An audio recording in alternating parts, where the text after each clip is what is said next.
Sebelumnya mungkin saya mengucapkan terima kasih ya kepada panitia, kemudian program studi S1 Biologi yang sudah membuat acara yang pastinya sangat bermanfaat ya untuk teman-teman calon wisuda pada siang hari ini. Harapannya selama 1 jam ke depan, kita nanti akan mendapatkan ilmu dan bisa pulang dengan arah karir yang lebih jelas, kemudian nantinya akan lebih mengetahui ya bagaimana peluang karir dan apa saja yang perlu dipersiapkan sebagai sarjana atau lulusan dari program studi biologi. Mungkin sebelum kita mulai dari teman-teman calon wisudawan di sini, ada yang sudah memiliki gambaran bagaimana ke depannya. Oh, kalau lulusan biologi jadi apa ya setelah ini? Saya akan mendaftar pekerjaan kemana ya? Seperti itu. Ada yang sudah memiliki pekerjaan sebelumnya. Sepertinya tadi saya sudah mendengar salah satu calon wisudawan sudah ada yang memiliki pengalaman bekerja ya. Tadi sudah sharing-sharing sedikit begitu ya. Pastinya kalau biologi itu kan bisa ke arah mana saja begitu, sangat beragam begitu. Jadi mungkin setelah ini kita bisa membuka insight lebih luas lagi begitu ya terkait peluang karir di bidang biologi. Begitu. Pada siang hari ini telah hadir bersama kita Bapak Fitra Adi Prayogo MSc. Beliau di sini dosen sekaligus pengusaha. Jadi mungkin nanti teman-teman calon wisudawan akan lebih mendengar lebih banyak pengalaman beliau tentang bagaimana ilmu biologi bisa diterapkan ke karir akademik maupun ke wirausaha seperti itu. Selain beliau juga berikutnya ada Ibu Fala Simpa, di mana beliau di sini selaku Direktur PT Alga Bioteknologi Indonesia atau Albitek. Pastinya beliau nanti akan mengulas lebih banyak peluang usaha dari Biotek. Mungkin spesialnya di bidang alga begitu ya Ibu ya. Jadi untuk tanpa memperlama waktunya, saya izin mengundang kedua narasumber kita pada siang hari ini untuk bergabung ke panggung.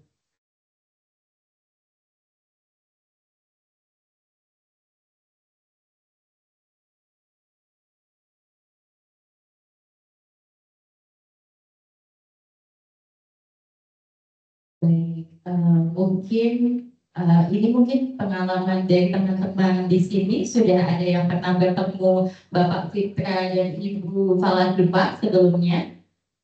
Sudah, oke. Mungkin bagaimana Ibu, apakah Ibu dan Bapak sehat hari ini? Bagaimana perasaannya? Mungkin biasanya ke sini sebagai alumni, tapi hari ini alumninya lebih banyak ya, bisa sharing pengalaman yang mungkin sangat berharga bagi teman-teman calon wisudawan di sini. Mungkin karena waktunya memang terbatas ya, saya izin untuk masuk ke sesi diskusi yang pertama, yakni kepada Bapak Fitra Adi Prayogo MSI, beliau dosen Universitas Karya Husada sekaligus pengusaha. Kami persilahkan untuk menyampaikan pemaparan.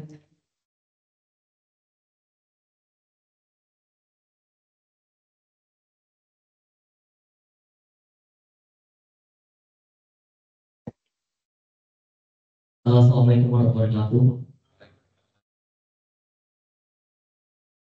Yang terhormat kepada Kepala Departemen Biologi Unik, Prof. Sabto Purnomo Putra, ST, dan yang terhormat kepada Bu Dr. Sri Darmati, selaku Sekretaris Departemen. Yang terhormat pada Bapak Ibu dosen Biologi Unik, yang baru mungkin saya belum terlalu mengenal, tapi mungkin ada adik kita juga alumni biologi juga yang jadi dosen biologi, saya beberapa mengetahuinya. Yang terhormat juga kepada staf Departemen Biologi Mas Sugi, Mas Haikal, lama lalu. Ya, oke. Ini saya gimana mau duduk? Bingung jadi. Gimana, Bu? Santai aja.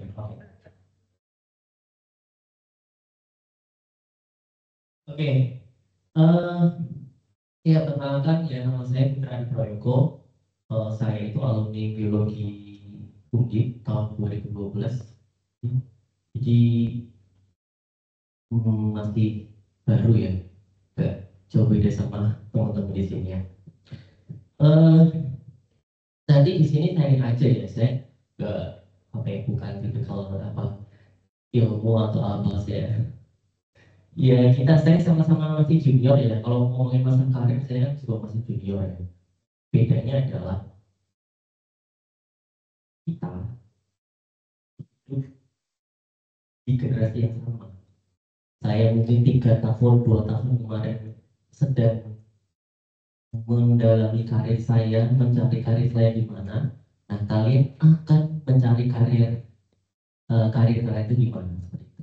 Jadi bedanya seperti itu.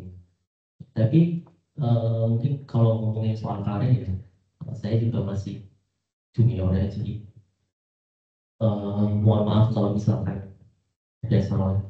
Dan belum udah minta maaf ya. Ya, oke. Aktivitas saya ya, buat saya sebagai dosen prodi program studi ilmu biomedis. Jadi biologi juga bisa masuk biomedis juga ya, karena masih biomedis kan ada translasi antara sains dan kedokteran ya. Saya keterima mungkin masih baru ya, tahun 2023, sebelumnya di kampus lain juga ya.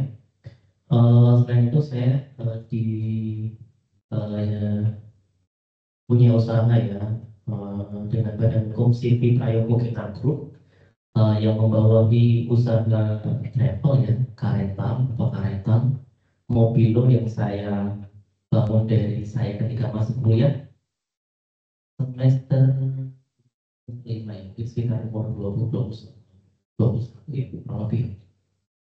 Jadi sudah sekitar kurang lebih 10 tahun. Dan usaha yang baru saya studio tulis, ini usaha tentang proofreading, copy editing dan layouting ya. Jadi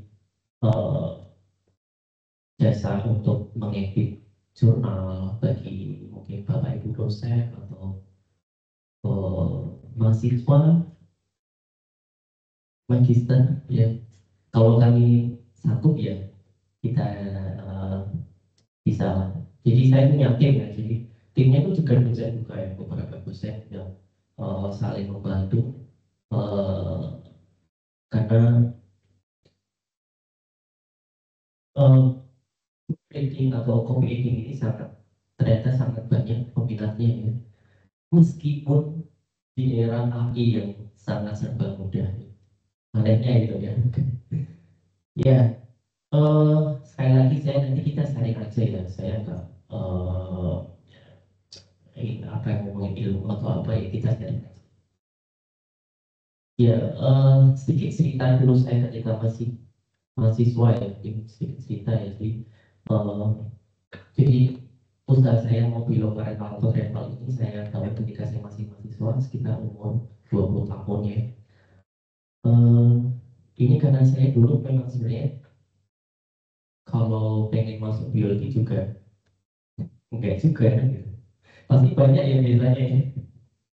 Kalau pas awal-awal jadi maba itu kamu motivasi masuk biologi apa? Bingung kita ya.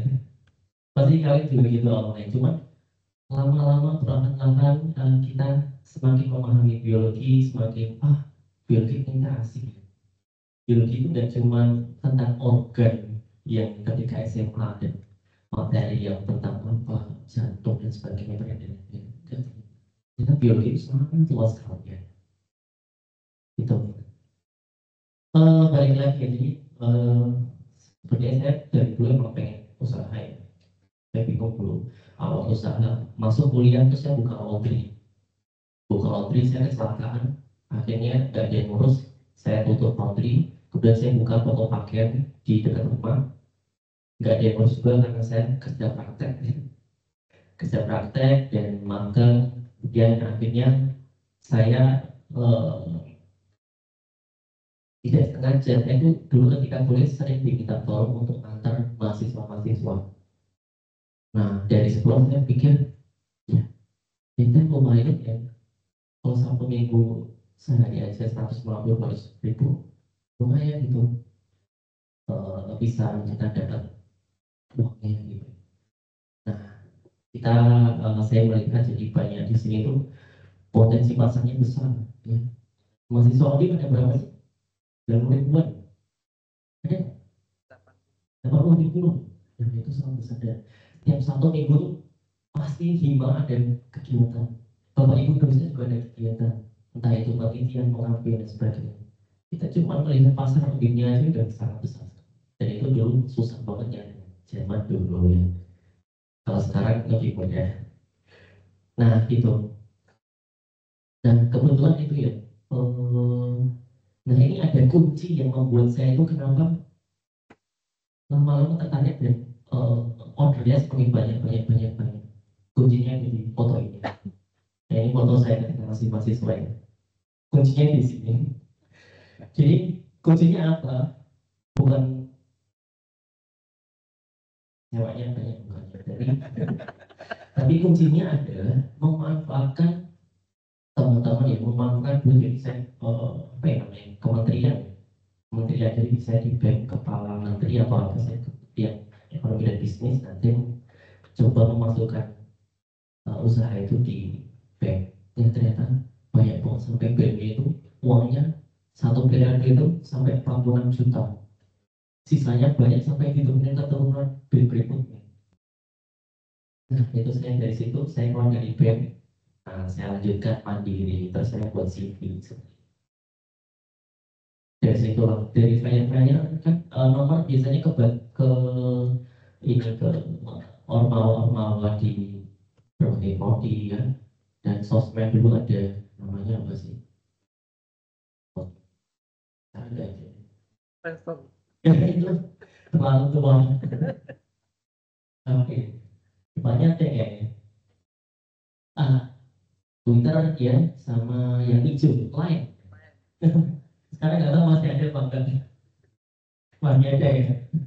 Nah itu lewat persebaran grup-grup mahasiswa itu ternyata permintaannya banyak banget. Akhirnya dari itu saya ngumpulin uang dan saya belilah mobil pertama itu pakai uang saya sendiri di tahun 2015 dan berlanjut next tahun 2015 saya masih jadi driver ya karena saya nggak punya driver dulu nggak ada karyawan jadi mobil juga nggak punya jadi mobilnya dia pinjam dari orang lain nggak tahu punya siapa punya teman lah atau punya rental lain yang penting ada saya ambil.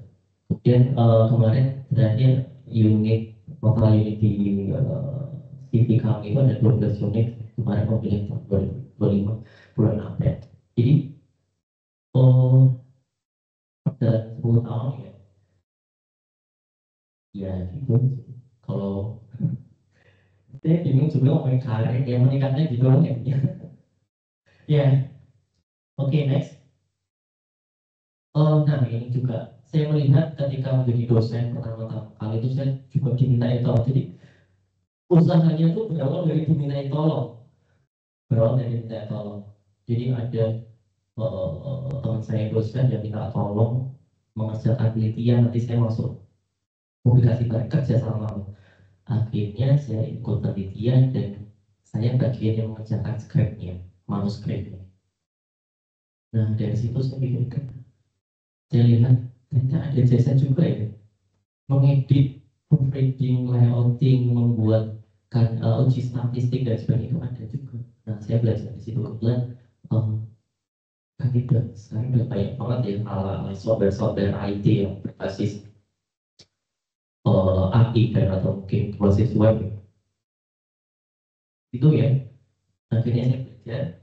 Nah kita melihat potensinya ternyata kalau saya lihat di web internet itu setiap tahun di Indonesia itu ada 135.000 buku terbit 135.000 buku ISBN terbit kemudian jurnalnya itu 2.473 per tahun itu terbanyak di dunia paling banyak dari Indonesia menempati posisi 5 script jurnal terbanyak Scopus nomor 5 di bawah India nomor pertama China ya karena dunia sangat mudah banget Indonesia nomor 5 ya.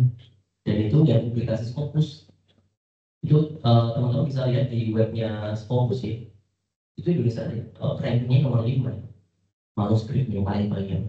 Nah ini jadi potensi ternyata setelah saya riset ternyata banyak sekali dosen yang punya penelitian penelitian yang banyak, penelitian yang bagus-bagus, cuma tidak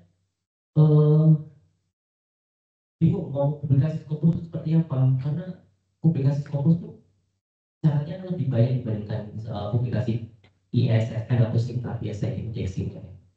Terus cover letter, ini harus persyaratan gambarnya itu resolusi harus berapa, ribetnya di situ. Nah, itu yang saya manfaatkan, membantu, mengedit, dan sebagainya ya.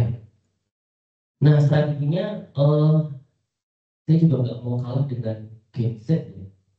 Jadi ada di TikTok, ada di IG, Facebook, ternyata kita bisa memanfaatkan itu. Saya memanfaatkan Google Ads, Meta Ads ya, ada WA, IG, MB, ternyata udah. Ya, coba aja kalau Meta aja gitu banyak kok. Dan itu saya iklan selama 5 hari aja, yang aja sudah ada 20 sampai 25 sampai 35 dalam 5 hari. Ya, mahal nggak? Kurang lebih 5 hari itu 200 ribuan ya. Jadi kalian siap uang sekitar. Gak banyak kan 200 ribu dengan menghasilkan menarik banyak ribuan orang gitu. Karena yang nanti di situ ada statistiknya, lihat berapa ribu orang, berapa ribu orang itu aktif. Jadi yang ngecek berapa orang, ada statistiknya. Kalian sudah terbantu gitu. TikTok juga ternyata juga bisa, udah usahanya jasa jasa jasa editing ya gitu. Nah, karena ini sangat penting sekali teman untuk dosen ya untuk menaikkan jabatan fungsionalnya, potensinya di sini. Itulah saya punya, selain saya punya usaha sendiri, saya ada di grup editor di sebuah editor perusahaan jasa yang cukup besar ya. Jadi setiap setiap waktu ada order itu, ini ada yang mau pengen edit ini berapa, gimana bisa dibantu kayak gitu. Dan apakah itu boleh? Ternyata boleh. Dan itu legal ya. Ya itu legal dengan di KPLI ya. Kayak KPLI itu apa ya? Beda ya. Kalau teman-teman buat PT atau sipil berbadan hukum itu ada KPLI-nya. Dan itu ada di KPLI di karya ilmiah dan teknik ya. Pekerjaan profesional karya ilmiah dan teknik di situ. Itu halal dan legal ya. Gitu. Itu berawal dari situ ya. Jadi semua itu berawal dari ada yang tahu. Oke, next mungkin. Nah, kalau kalian saya sebagai dosen, ya, saya tuh dulu S1 belajar pintar-pintar banget. Saya bahkan dulu panggilannya tuh maaf ya, somplor. Somplor tuh artinya kalau bahasa Jawa tuh bodoh. Itu bullying sih sebenarnya saya, tapi saya cuek-cuek aja. Saya panggil bodoh kalau sama teman-teman yang cowok-cowok biasa. Tapi ya, saya orangnya cuek sih. Mau bodoh mau enggak ya udah. Jalannya saya apply, kita pengen sesuatu, pengen keinginan suatu kita ya udah. Akuni aja. Jangan sampai kita biar aja lakukan ribet, biar pengen ada form, pengen game, apa ikut game, akhirnya tujuan kita jadi nggak tercapai. Jadi kita harus fokus. Mau ada mau apapun harus fokus. Mau ada mungkin dia punya pacar yang tetap fokus. Jangan malah diajak pacarnya pergi, ayo nonton konser, nonton. Ya, harus tetap fokus. Kalian punya kegiatan dalam diri kalian. Dulu saya lulus, kebetulan sebelum lulus S2 saya kerja di laboratorium terpadu UDIP ya. Saya tidak tahu ya teman-teman ya, laboratorium terpadu itu di laboratorium Pak Antoy di lantai 3. Saya kerja di situ selama lebih 1 tahun. Akhirnya saya mengundurkan diri dan fokus menjadi kerja sebagai dosen. Belum ada sebulan, alhamdulillah terima di Muhammadiyah Kedapatan. Setelah itu saya pindah ke Poltekkes Bandung, saya pindah ke Poltekkes Bandung. Setelah itu sekitar setengah tahun saya pindah ke Universitas IPB Semarang yang dekat, karena Bandung itu sekitar sebulan bisa 3-4 kali bolak-balik itu sangat bagus sekali. Kemudian dari IPB, ya habis itu ada yang lebih dekat dari rumah, dan saya desain pilih ya, coba-coba yang dekat dari rumah. oke, ternyata keterima. Dan poinnya satu, saya tidak menggunakan orang dalam. Ya saya juga nggak tahu kenapa alhamdulillahnya Allah bagi Muslim ya Allah memberikan rezeki itu kalau kita percaya, kita ingin, kita berusaha tuh pasti ya datang-datang aja. Jadi saya nggak pernah ini karena ini kasih uang berapa enggak. Ya datang-datang aja. Reviewer atau HRD pasti lihat CV kita, oh orang ini punya ini kemampuan ini, orang ini punya kemampuan ini. Kan kalau orang biologi kan kalian harus mengejar kalian itu punya kemampuan apa, punya kemampuan lab apa gitu. Misalkan kalian punya kemampuan buat PCR itu bisa aja di sini. Karena itu memang yang mereka butuhkan itu. Gitu. Kemudian kan kemampuan spektrofotometer dituliskan sih. Kemudian uji apa bisa aja. Kalian punya publikasi internasional tulis aja di sini. Makanya eh, kalau yang pengen lanjut pengen jadi guru atau dosen, kalian aja untuk publikasi dan berkarya aja di situ. Ya nanti HRD itu melihatnya dari situ. Kalau sesuai bidangnya, gitu. Nah, lalu yang perlu disiapkan apa sih? Tadi kan saya cuma cerita. Tadi kalian tuh dari pengalaman saya dulu, saya tuh menyiapkan apa sih? Melihat era sekarang, ekonomi dunia itu sedang naik turun tidak jelas gitu. Karena setelah pandemi itu kan banyak konflik, perang, apa dan sebagainya membuat ekonomi banyak negara itu jatuh. Ternyata ada 7,28 juta jiwa mencari kerja. Ini data valid ya dari BPS. Jadi teman-teman nanti gak cuma bersaing sama orang-orang di sini, tapi sama orang-orang yang banyak dari UI, UGM, atau mungkin lulusan luar negeri yang lebih.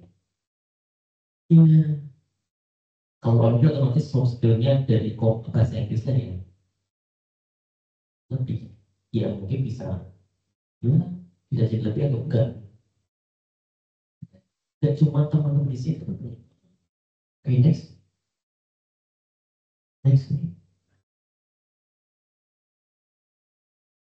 Nah, ditambah lagi banyak pencari kerja, lapangan kerja sangat sedikit, ditambah lagi jumlah orang terganti oleh AI. Shopee, Gojek, Tokopedia itu kayak nggak banyak kali, karena sudah semua tuh otomasi semua, otomatis semua ya. Kalau kalian mungkin kenalnya, halo, kalau kalian mungkin kenalnya cuma Gemini, ChatGPT, itu tadi itu M,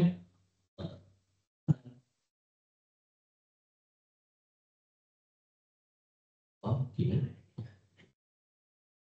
Sekarang itu di luar negeri sudah berkembang agentic AI. Mereka tuh AI ini bisa berpikir sendiri, dia tuh mau arahnya kemana. Kalau dapat perintah ini tuh dia memplanning sendiri dia. Dan dia tuh belajar dari kesalahan koreksi dari prompt. Itu biasanya AI sekarang ya si AI. Kalau kalian kenalnya Gemini itu masih jauh.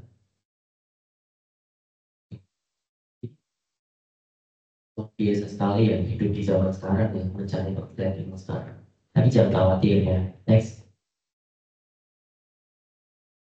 Nah, ternyata itu ada kesejahteraan soft skill. Meskipun Indonesia itu banyak pelamarnya itu banyak 7 jutaan. Karena saya lihat sendiri ya, saya kan berganti-ganti universitas 4 kali ya kampus ya. Dan ternyata tuh mahasiswanya beda-beda. Ada yang memang jauh banget, ada yang enggak. Iya, maksudnya dia mungkin kurang memahami apa itu saya sudah paham. Ini kuncinya tuh di sini teman-teman. Jangan khawatir, ternyata nggak semuanya itu dia memiliki soft skill yang tinggi. Nah, kuncinya di sini. Lupa kalau soft skill saya sama ya. Justru kuncinya di sini kan harus lebih dari mana komunikasinya ya. Orang kalau wawancara ya pasti dilihat komunikasinya. Dan etika profesionalisme. Bagaimana ketika dia wawancara. Ya ini menurut saya ya, menurut pandangan saya. Karena saya ketika wawancara yang baru, yang saya lihat empat ini gitu loh. Maksudnya salah satunya ya, ini yang general untuk biologi maksudnya. Salah satunya komunikasi dan etika profesional. Saya nyari nih, ya dari sebagai guru atau dosen aja terus memiliki etika profesional. Gak cuma datang-datang bajunya warnanya jeans hitam, ya jeans hitam, itu kan sangat tetap jeans. Kemejanya warnanya pink, nilam matahari, wawancara gitu. Nah, gitu ya. Jadi etika profesional dalam komunikasi seperti itu. Ya. Seperti pandangan pertama ketika kalian melihat pasangan kalian di masa depan. Oh, ini ganteng, oh ini cantik ya. Nah, kayak gitu. Oh ini etikanya bagus ya, ini orangnya sopan ya. Menurut bahasa Inggris, ini yang sebenarnya nggak perlu disebutkan lagi sih. Dan harus, kalau pengen bersaing dengan yang lain. Gitu. Kemudian skill sesuai bidangnya. Nah itu yang saya bilang tadi. Kalau teman-teman pengen, ya teman-teman biologi, bekerja pengen di sesuai bidang, bisa QC atau apa, ya kalian itu belajar di skill kalian. PCR atau spektrum, menghitung sel alga, menghitung sel bakteri, itu skill. Dia kayak tampil gila itu sebenarnya sederhana sebenarnya. Suruh diajarin sama asisten, dan dia suruh nulis laporan. Itu skill kalian. Kalian harus sadar itu. Dan banyak mahasiswa yang tidak sadar. Itu tuh diperlukan di pekerjaan. Saya dulu ketika masih mahasiswa S1, nggak mudeng spektrum nih. Mudeng, teman-teman yang apa? Saya tuh nggak mudeng spektrum. Belajar pertama kali. Sampai akhir mau lulus, saya. Ya, saya coba aja dan praktek spektrum ya. Saya ngikutin. Seperti itu. Ya kalau mau pengen kerja di bidang biologi, ya udah tekuni itu yang di lab itu kalian belajar. Kalau bisa aja bisa menghitung konsentrasi apapun yang dia larut, ya, larutan ya, termasuk bakteri dalam larutan atau sel dalam larutan alga itu PCR juga saya berkata penting. Sekarang bagi lab itu fitnya sangat molekuler, katanya hubungan itu sampai ke tingkat molekuler sekarang analisisnya, gitu ya. Kemudian inovasi kan harus memiliki ide ketika ditanya orang dari itu memiliki ditanya studi kasus ini kalian harus memiliki wawasan. Inovasi itu dari mana sih? Dari wawasan kalian. Kalau kalian nggak punya wawasan inovasinya, nggak tahu gimana. Ya, itu next. Nah sekarang jangkauannya juga. Ternyata kerja itu sekarang nggak harus ngantor ya. Kayak yang saya bilang tadi, saya sebagai editor. Ya kalau ada order masuk saya tidak kerja. Itu juga saya kerja ya. Dan mungkin ya 2 sampai 3 artikel dalam sebulan itu udah kalian bisa udah UMR semara lebih ya, jadi lumayan deh nambah ya. Ya selain itu nggak bikin stres ini ngerjainnya ketika kalian istilahnya lagi santai lagi nggak banyak pikir atau mungkin saya tengah malam ini next. Nah pekerjaan untuk fresh graduate finance itu apa sih? Saya garis bawah untuk fresh graduate ya. Pertama QC, QA, staff research. Apakah teman-teman ini nanti setelah lulus bisa jadi peneliti? Bisa nggak? Nggak bisa ya. Ada jenjangnya ya. Teman-teman kalau lulusan S1 itu biasanya asisten peneliti ya. Nggak bisa jadi peneliti. Kalau di BRIN itu minimal S3 ya. Mau jadi peneliti di BRIN minimal S3 ya. Jadi kalau teman-teman kalau S1 ini ya di staff research itu. Kemudian laboratorium sebagai analis, rata-rata lab, asisten peneliti ya. Apakah bisa kerja di bidang analis lab kesehatan nggak bisa. Kalian itu kalian bukan nakes ya. Ya, kalian bukan nakes, kalian nggak bisa kerja di lab kesehatan, kementerian kesehatan nggak bisa. Karena itu harus pakai STM, ya. Loh, Pak, tapi teman saya ada yang kerja di rumah sakit di bagian lab kanker mungkin dan sebagainya. Nah, kelebihannya di biologi bisa masuk di situ. Di bioteknologinya, di molekuler itu masih bisa di pengembangan ilmu tentang sel ya, sel manusia, stem cell ya, itu bisa masuk biologi. Kelebihannya di situ. Tapi apakah kalau kalian sampling, ngambil sampel ke pasien boleh? Enggak boleh. Itu atau analis yang boleh. Karena emang ada tata cara. Kalian yang kerja di bagian molekuler itu masih boleh. Kelebihan biologi seperti itu ya. Kemudian lingkungan mengembangkan ya, konsultan lingkungan dan sales juga pekerjaan yang sangat cepat ya. Jadinya karir yang pekerjaan paling cepat kalian itu sales, penjual dan produk perusahaan. Yes. Dan ini kalau yang kalian mau lanjut seperti bisa jadi peneliti, dosen, apakah bisa jadi guru? Bisa. Kalian ikut PPG ya, setahun. Jadi kalian bisa masuk jadi guru. Apakah PNS bisa PNS atau P3K? Ya. Jadi nggak cuma pendidikan biologi, tapi dari biologi juga bisa. Kemudian informatika kan juga harus boleh pagi karena kami harus mendalami ya. Kemudian wirausaha itu kayak Mbak Falasifa ini luar biasa sebagai direktur produk alga ya, wirausahawan ya. Sesuai bidangnya ya poinnya. Sesuai bidangnya mengkultur alga, kemudian diproduksi itu kosmetik. Nah ini kalian tahu nggak produk paling laris di online store itu adalah kosmetik. Ya, ini bisa jadi potensi kalian. Saya biologi, makanya belajar ekstraksi, ya nggak? Kan belajar kultur sel, kan buat index ya, salepnya atau apa kayak buat Bepom, buat salep gimana susah pak? Ya di YouTube ada ya. Oke, dia sukses ya, sama sih. Next, kesimpulannya selamat wisuda ke 150. Oke, terima kasih Desa.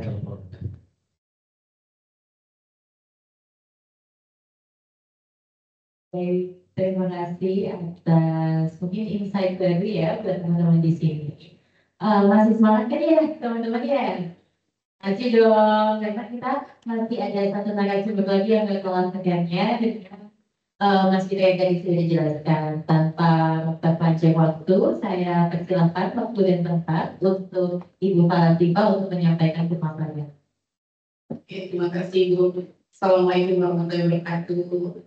Lemes banget ya, dia udah tiduran ya.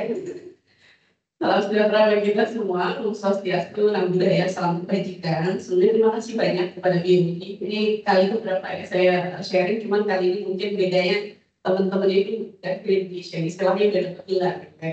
Jadi saya mau cerita gitu, sharing soal life after graduation. Ini sesuatu yang sulit sekali biasanya dibicarakan karena saya melihat ya adik-adik mahasiswa ini ketika mahasiswa mungkin punya jabatan, punya posisi gitu ya sebagai mahasiswa, tapi setelah lulus itu istilahnya banyak sekali nanti tantangannya. Jadi di sini saya lebih sharing bagaimana menghadapi life after graduation gitu ya, dan gimana sih kita bisa menempatkan itu menjadi sebuah peluang gitu. Saya Siva gitu ya, boleh di next kalau belum kenal saya Falasifa, atau saya menyebut diri saya sebagai future planner ya, atau apa ya istilahnya pebisnis masa depan. Karena memang waktu itu saya dibilang orang yang idealis. Kalau Mas Fitra tadi banyak sekali lihat peluang gitu ya. Kalau saya orang idealis dan jadi mahasiswa gitu ya. Jadi hidup dengan idealisme, hidup dengan mimpi, hidup dengan cita-cita itu saya banget ketika mahasiswa. Sehingga portofolio saya banyak di organisasi. Kemudian saya juga sering ikut konferensi virtual sejak saya di mahasiswa seperti adik-adik gitu ya. Sekarang saya punya bisnis namanya Auditek, dengan saya juga akan cerita ini berawal dari praktikum di biologi. Jadi saya nggak cukup buat studinya enggak, tapi saya memang studinya menjadi biologi dan sekarang menjadi sesuatu yang sangat saya cintai seperti anak saya. Gitu. Terus saya juga punya bakso, saya ngajar di berbagai universitas, di UI, kemudian di IPB dan berbagai kampus juga sebagai kampus mengajar gitu ya. Terus juga saya manajer beasiswa, jadi kalau adik-adik bukan udah lulus ya. Jadi saya itu manajer beasiswa aktivis, karena dulu saya aktivis juga. Gitu. Jadi kerjaan saya seperti itu. Tapi satu saat saya berpikir, kalau saya demo terus nggak membuat perubahan, saya nggak akan menjadi apa-apa. Makanya lahirlah saya gitu ya dengan punya bisnis yang sedikit idealis di biologi kalau orang nggak tahu tentang alga gitu ya. Ini beberapa beasiswa itu saya di kampus dapat 4 beasiswa ya yang total untuk bisa apa namanya kuliah di gitu ya. So ini next. Nah teman-teman pasti nggak asing sama ini ya QLC, quarter life crisis, benar nggak ya? Ada mulai QLC, gitu ya. Nanti setelah ini ya coba dilihat ya teman-temannya yang kali ini masih upload, sudah dan lain sebagainya. Setelah itu kita lihat kalau mereka punya pekerjaan biasanya update aja. Tapi kalau misal mereka masih single, gila, benar? Ada nggak yang sudah hilang gitu? Karena mungkin bingung dengan tujuan setelah ini mau ngapain gitu ya. Makanya penyakit anak muda sekarang adalah apa sih? Mental health ya kan. Terus berbangga aku pernah ke psikolog gara-gara ini gitu ya. Padahal sebenarnya hal-hal itu mungkin bisa kita selesaikan, cuman memang karena adanya media sosial, adanya banyak tekanan sosial dan juga mungkin teman-teman kita sebaya sudah jauh di atas kita dan kita masih di sini, itu menjadi sesuatu yang kayak kita suka membandingkan diri kita. Ini terjadi saya lulus jujur saya lulus semester 9, saya nggak lulus kontak. Jadi saya lulus itu ketika itu teman saya yang udah lulus 3,5 tahun dengan IPK yang kurang lebih 4. Jadi ketika saya masih di lab kedua di semester 8, teman saya ini cerita dan nangis bilang ke saya, kenapa saya dulu nggak kayak kamu ya sih, kenapa organisasi dulu ini dulu itu. Sekarang saya kerja nggak linear sama saya dan saya belum siap menghadapinya. Terus saya bilang, kan pekerjaan itu bukan soal linear dan gak linear, tapi aktualisasi diri dan tujuan. Tujuannya apa dulu? Kalau kamu menjadi manapun bisa membagikan orang tua, bayang. Karena sekarang mencari kerja, challenge ya bagi saya beberapa kali wawancara di berbagai universitas, gitu. Terakhir saya hiring production engineer, ya. Itu mereka sebenarnya ya lulusan manapun sama aja. Yang beda bagaimana mereka punya soft skill, bagaimana mereka menghandle masalah. Kalau teman-teman misalnya, banyak sih kemarin yang daftar di karena saya juga dari biologi gitu ya. Itu wawancara saya bukan wawancara soal kamu bisa apa, tapi lebih ke soft skill. Jadi arahnya bagaimana menghandle ketika terjadi problem dan lain sebagainya. Dan itu nggak bisa jawabannya formalitas, harus by experience. Makanya yang saya beli di kampus adalah experience. Kenapa sih ada internship? Kenapa sih teman-teman ada MBKM? Kenapa ada kayak kita dihadirkan di sini? Ini adalah experience yang dibeli fakultas untuk teman-teman. Dulu saya nggak wisuda karena saya lulus 2020. Jadi saya nggak pernah mengalami wisuda, nggak ada yang motivasi kayak gini, nggak ada. Saya cuma online, ya untuk saya di kosan, ya sambil palasipa, ya udah tahu itu aja. Tapi saya nggak pernah tahu rasanya wisuda sampai hari ini. Tapi yang kayak tunjukkan saya enggak, karena saya merasa bahwa saya sudah berkarya dengan apa yang saya suka gitu ya. Nah, boleh next. Nah makanya setelah itu yang perlu kita tahu adalah waktu saya sebenarnya sebelum saya lulus, karena saya mau memilih pekerjaan di semester 6 ya.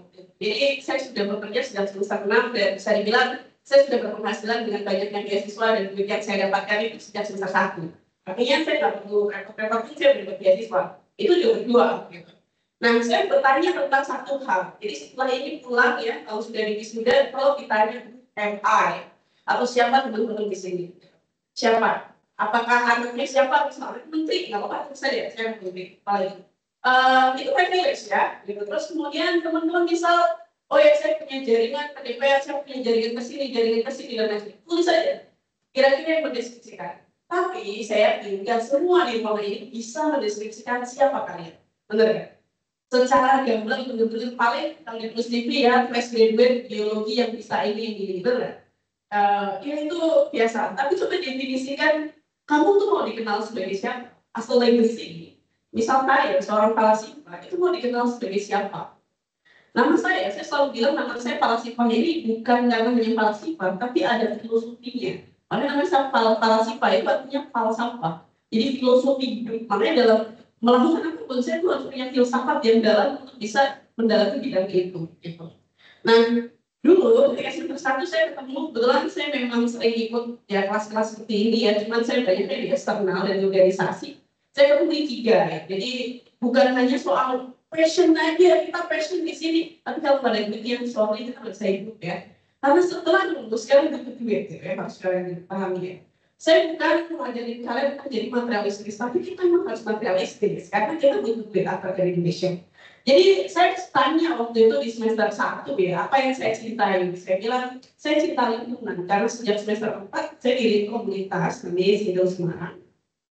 Jadi komunitas itu saya senang banget, jadi saya jadi volunteer di NTT, kemudian saya cerita lingkungan di Semarang, ada peluang nih untuk saya clean up. Kemudian saya cuma clean up, tapi ternyata dia butuh. Karena pertanyaan kedua adalah, apa sih yang dia butuhkan? Dan ternyata dia butuh orang-orang yang bersih lingkungan. Apa akhirnya saya bikin komunitas, saya punya duit dari mana? Saya dapat hibah, bahkan dari Amerika sampai 100 juta. Yang mana saya mahasiswa ya. Karena saya tahu bahwa dunia ini lagi butuh. Gitu. Jadi saya udah digaji waktu zaman itu. Meskipun saya berkomunitas doang, saya nggak bekerja sifatnya.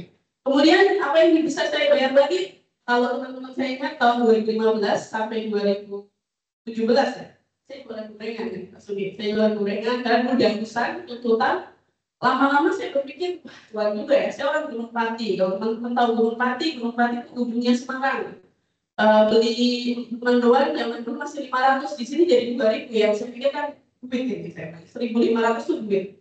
Akhirnya kalau saya setiap hari jualan nasi, jualan gorengan, teman-teman saya kalau nggak saya jualan pusing mereka. Karena apa? Saya masih berkali kali gitu. Dan saya dulu punya afirmasi, pokoknya saya harus kaya dengan jual gorengan. Alhamdulillah bisa dibawa dari situ. Kemudian dengan apa saya bagus di situ? Karena memang saya orang yang super banget dan suka ngobrol. Jadi saya lihat kok saya oke nih komunikasi gitu. Nah disitulah saya juga bisa dibayar dengan saya ngajar komunikasi, saya ngajarin, saya mentorin anak-anak dan saya di beasiswa gitu, dan saya di komunitas saya juga mentorin anak-anak. Boleh next. Nah ini satu postingan menarik di tahun 2023 ya kalau nggak salah. Saya mau cerita ini. Sekarang sudah banyak media sosial, tapi di tahun 2017. Saya tuh dulu sering sharing di Instagram tentang apa yang saya lakukan. Karena saya suka zero waste, saya ceritalah tentang zero waste platform gitu.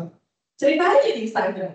Saya nggak percaya. Dari sini saya dapat pekerjaan yang istilahnya sampai hari ini orang yang pekerjaan saya menjadi investor saya, yang mungkin invest miliaran ke saya dan dia nggak kenal saya. Hanya dari ini. Apa kuncinya adalah sebenarnya minimal kalau kita kan berpikir, kalau yang biologi susah, jarang kalau di Indonesia tulis kayak diutamakan biologi biasanya udah terapan, benar nggak? Makanya kita saingannya sama siapa? Orang biotek, benar nggak? Orang apalagi pertanian yang sudah teknologi pangan dan lain sebagainya. Tapi jangan berkecil hati, sebenarnya di dalam situ ada biologi. Kalau mereka nggak memahami secara spesifik di biologi, mereka nggak bisa. Nah, dari sini saya kebetulan ketemu orang yang passionate waktu itu riset ya di Semarang. Saya ambil mata kuliah ilmu lingkungan. Jadi pengajaran itu Pak Puji.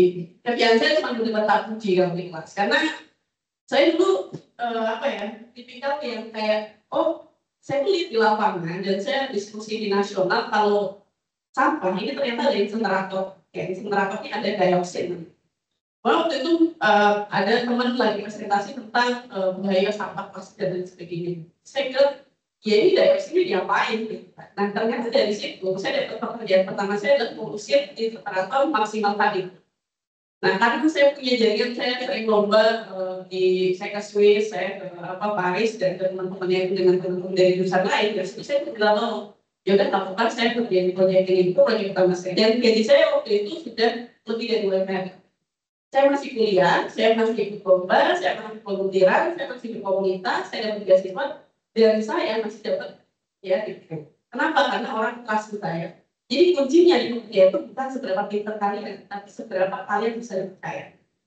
Nah sekarang pertanyaannya, untuk menjadikan kalian menjadi orang yang percaya, siapa yang bisa ngasih rekomendasi? Makanya kenapa kalau kalian daftar beasiswa sebenarnya butuh rekomendasi, karena semuanya ngomongin soal kelas. Semua yang ngomongin soal rekomendasi. Makanya kita harus menjaga integritas diri kita gitu. Nice. Nah, ini cerita ya. Jadi day one masih hype. Saya posting ini gitu ya. Day one saya cuma kultur di Pakistan gitu ya. Terus kemudian saya lanjutkan lagi. Saya tulis kegiatan di kosan gitu ya. Dan saya memang banyak belajar di kampus, tapi setelah dari kampus saya nggak puas. Jadi saya tipikal orang yang kayak, ini belum selesai, saya harus ketemu orang yang lebih. Karena kalau di kampus kan diajarin gimana budaya alga.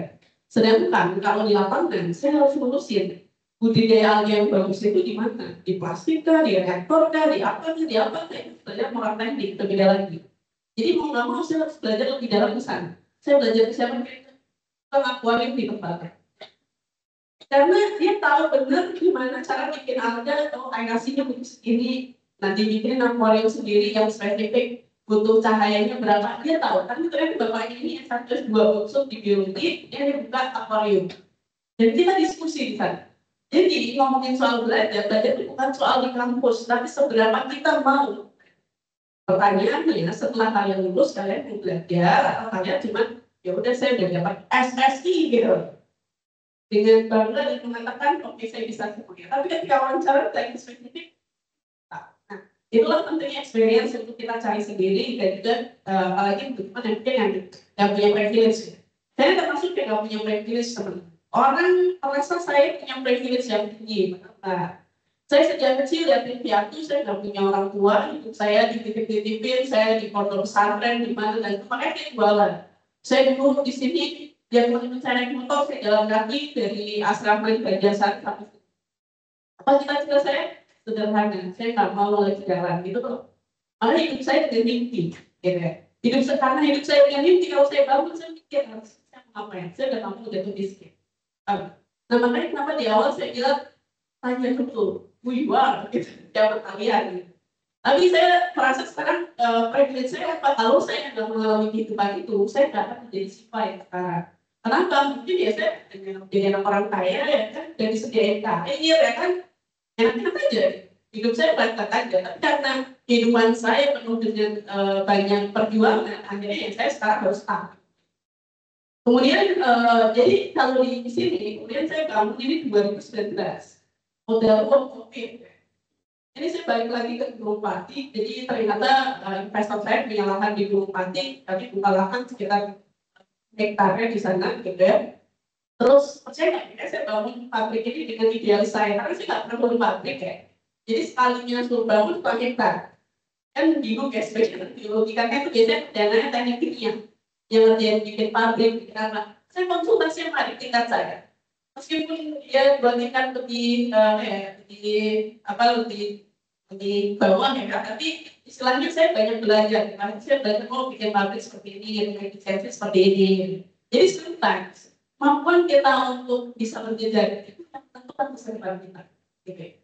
Karena saya tanya orang yang paling pintar bagi kita itu juga enggak. Ya, pokoknya yang saya kenal itu siapa dia kira-kira pasti dia udah bertarik-tarik. Nah terus kemudian 2019, 2020 COVID ya, saya nggak bisa apa-apa.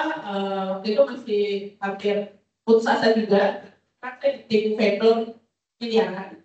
Dan waktu saya yang baru lulus dan lihat kok apa namanya dunia usaha itu nggak gampang ya, baru aja, baru apa aja saya. Artinya kan banyak tantangan di sana. Nah kalau kita nggak punya kemampuan adaptif dari jatuh, mungkin kita akan jadi kita tinggal aja ke mungkin saya kerja di Jakarta yang gitu. Terus kemudian sampai sekarang karyawan punya perusahaan, terus kita punya anak perusahaan juga di CP, kita fokus di algoritma kembangin spirit. Jadi kuncinya adalah ilmu biologi itu bukan hanya soal kita tahu biologi, tapi tahu nilai ekonominya dan tahu gimana buat bermanfaat kita. Itu tuh paling besar. Saya kemarin tertarik sama lulusan peternakan di Undip, saya perempuan tapi jadi sales yang paling hebat. Terus saya tanya, kok bisa sebenarnya jadi sales gitu? Iya, karena kita tahu saintifnya, kita udah biasa di lapangan. Jadi kita kalau ngelakuin peternak, kita pasti keluar ke miliaran. Nah harusnya kalian itu, mereka biologi. Karena semakin kita jual sesuatu yang mewah atau sesuatu yang tinggi harganya, storytelling kita harus kuat. Evidence base kita harus, scientific base kita harus. Nah pertanyaannya, apakah kalian lebih suka ekspor atau itu sedikit? Jangan. Misalnya, dulu saya jualan Filipina, orang bilang ke saya, malah kita makan ya apa? Karena saya dari dokter, saya sertifikasi geologi sertifikasi. pasti saya ceritain tentang belajar di PHA dan oh iya ya, bisa saya bilang. Kenapa? Tapi saya punya ilmuannya. Tapi kalau saya cuma, oh ini speaknya bagus kok, tapi ya kita jadi saya aja ya saya paham. Jadi kemampuan untuk mengkomunikasikan ilmuwan kita itu juga penting. Nah, the question lagi adalah punya nggak kemampuan? Kalau belum punya, berarti harus belajar komunikasi. Nah, kita bicara soal kalau mau peluang, sebenarnya kita harus ngomongin strategi penentukan peluang dulu. Nah, strateginya tuh sebenarnya teman-teman harus punya transferable skill ini. Sebagus-bagusnya yang kita biologi gitu ya. Kita bagus PK-nya atau bagus semuanya lah setiap hari kita punya IQ yang sangat tinggi, tapi kita tidak punya communication skill. Ya, teman-teman hanya bagus mungkin communication sendiri aja. Dimanapun, ya padahal apa? Benar, even ada yang tahu pekerjaan di masa depan yang bakal hype itu adalah jadi konten. Jadi orang yang bisa memperoleh bagus banget itu bakalan jadi pekerjaan masa depan. Nah, kalian bisa jadi prompter untuk bisa kalian sendiri. Paham? Jadi sesuatu bidang kalian, jadi transfer skill kalian. Saya belajar komunikasi teman-teman sampai ke Jakarta. Jadi kalau bilang, saya memang belum S2, tapi saya banyak belajar di Jakarta ke praktisi. Belajar itu tahu, saya belajar tentang tampilan. Cuma usaha ya udah usaha kita di Jakarta aja nggak cukup semuanya lihat dari tampilan. Benar.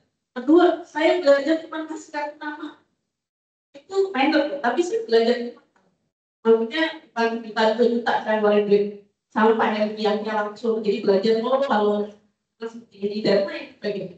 Kemudian problem solving ini istilahnya gini, teman di sini ada nggak pernah punya masalah, supaya bukan masalah ya.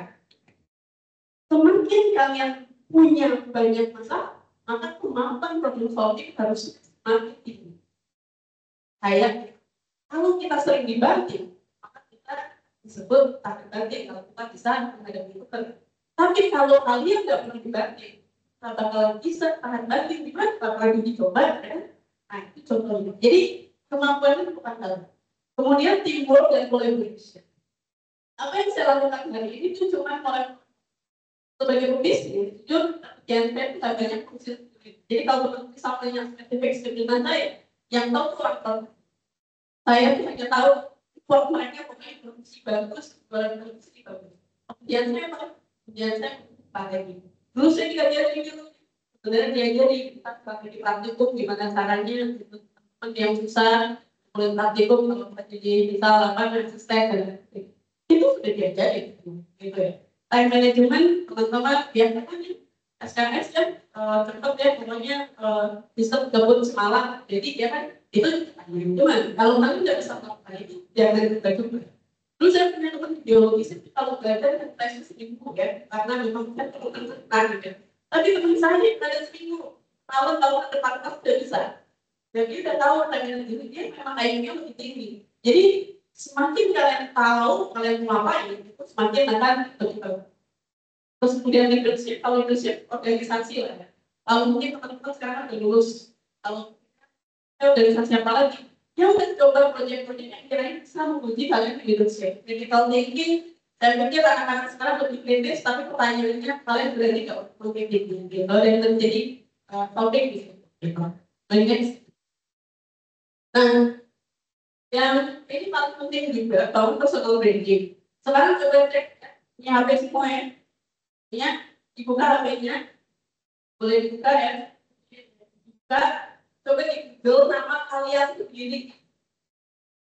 Nama siapa? Oh, ada yang namanya. Coba di Google nama kalian di Google. Sampai Palasipan ini sampai Palasipan Alkita juga. Nah, maksudnya ini. Sekarang pertanyaan saya, kalau orang nyari kamu, itu profilnya siapa? Profilnya apa? Dia mau Instagram kalian, sosial media kalian, coba dicek. Nah, itulah paradigma kali ini kita tentang siapa sih kita. Nah, bangun personal branding ini penting banget karena tadi ya saya dapat virtual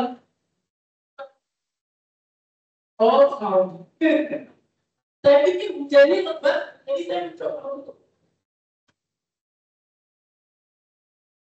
Yang bagian gue ya, masih aman. Oke.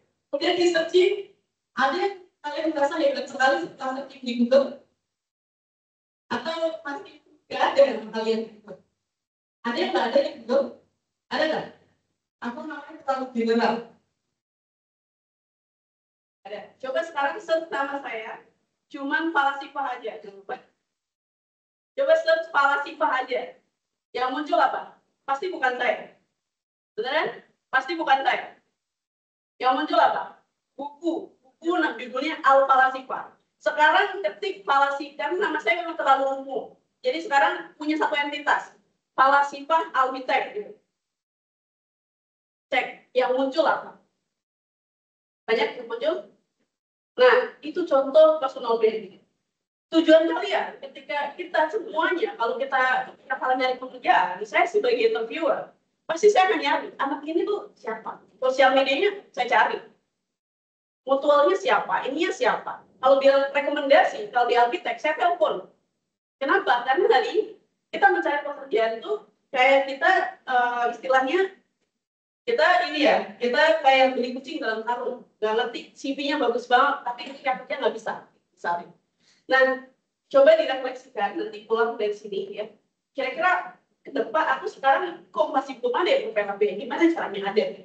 Nah itu penting untuk kalian punya itu supaya kalian kenal dulu. Dan mulailah mainan di LinkedIn. Ya. LinkedIn ini, mau kalian dapat job di Indonesia, mau dapat job di internasional. Saya terakhir kemarin ke Australia. Saya pikir orang Australia peduli Instagram enggak. Orang Australia itu udah cukup main LinkedIn. Terus saya kan sebagai direktur kan, mereka bilang kok nggak premium sih gitu. Jadi bagi mereka tuh premium itu kayak standar bahwa kamu mau spending money di LinkedIn. Gitu. Misalnya, nah saya beberapa bulan lalu nyoba LinkedIn premium, ternyata emang insight-nya beda banget gitu. Nah ini cobalah sekarang networknya di LinkedIn itu banyak ya, dan banyak portalnya, tapi LinkedIn coba benar-benar diperkuat kalau bisa, karena punya kenalan, ibu, bapak, dosen, coba minta, pasti punya LinkedIn kan, nanti semua mahasiswanya Bu, saya saran aja ya, kalau punya waktu, dikasih rekomendasi. Nah itu akan lebih kuat. Minta sederhana ke dosen-dosen yang kira-kira punya LinkedIn tapi ya. Kalau nggak punya LinkedIn jangan. Oke? Itu lebih sangat-sangat ngebantu supaya kalian akan dipercaya. Bisa minta ke saya boleh. Misal minta saya pribadi boleh pula saya. Tapi kalau saya nggak pernah, jujur saya nggak berani, gitu ya. Karena memberikan rekomendasi itu ketika langsung bekerja ternyata nggak bagus, ya rekomendasinya falsifah gitu misalnya. Nah ini penting untuk kalian punya itu. Instagram sama. Kalau kalian lihat di Instagram saya, gitu ya, cek aja komennya selalu positif. Apa saya minta? Enggak, itu bandel saya bukan. Karena mereka sudah jadi pengikut saya sejak lama. Paham ya? Itu contoh pasti perusahaan lihat, oh orang ini memang, koneksinya ini gitu. Kita semua terkoneksi, well connected. Pertanyaannya, kalian dikoneksikan oleh siapa? Next. Ini portofolio tulisan template. Kalau portofolio kalian cuma bisa lihat sendiri ya, cuma di Google Drive biasanya.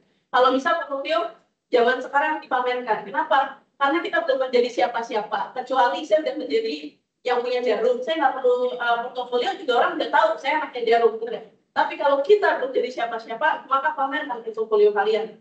Bukan bermaksud pamer, tapi bermaksud bahwa achievementku ini sehingga orang tahu portofolionya.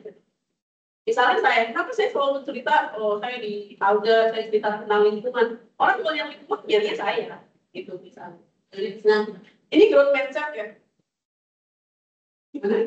Oke. Halo? Oke lah. Nah, kalau ngomongin growth mindset, teman-teman, gitu ya. Growth mindset ini adalah mindset yang harus kalian punya. Saya juga harus punya. Saya nggak pernah sekalipun merasa diri saya paling pintar. Saya di sini mungkin adik-adik juga lebih pintar gitu. Atau semua yang ada di lingkungan pasti lebih pintar karena saya belajar dari semua orang. Kayak tadi saya belajar dari bapak-bapak akuarium. Karena saya nggak merasa saya pintar di biologi karena saya merasa saya butuh ilmu beliau gitu. Nah terus kemudian growth mindset ini harus kita timbulkan dengan keinginan kita terus belajar. Terus belajar itu apa? Ya misal kita belum langsung dapat pekerjaan, belum laki gitu. Kan orang itu laki-lakian atau maksudnya beruntung-beruntungan. Saya pernah dapat tunjangan dari Pak Gita Wirawan yang waktu itu. Pak Gita Wirawan itu kalau seleksi karyawan, itu bukan ngecek CV-nya dulu. Ditanya dulu, tanya apa coba? Kalian pernah ini nggak beruntung nggak dalam ini? Kalau jawabannya enggak, mungkin terima sedikit. Tapi kalau kalian jawab iya, saya pernah jatuh dari lantai 14 Pak, kemudian sampai lantai 1 saya masih hidup, bisa jadi manajer atau direktur. Kenapa? Hidup ini butuh laki, bro. Jadi pertanyaannya, laki kalian sejauh apa? Laki itu turunan dari teman-teman itu berdoa, Allah kasih, dan kalian punya kemampuan.